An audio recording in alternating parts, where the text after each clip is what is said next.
rein zum Public Viewing für das WM-Spiel von Bosnien gegen Kanada. Beim Bugersee in Kassel losfahren, jetzt erstmal einen Autokorso machen. Gewinnen wir das Spiel gegen Kanada und dann nehme ich euch heute mit.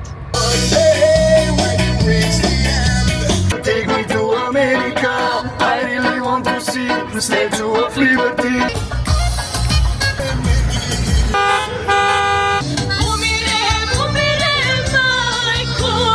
I am from Bosnia, take me to America, I really want to see the Statue of Liberty. I want to see the Statue of Liberty. I can no longer wait. No place like a Margaret.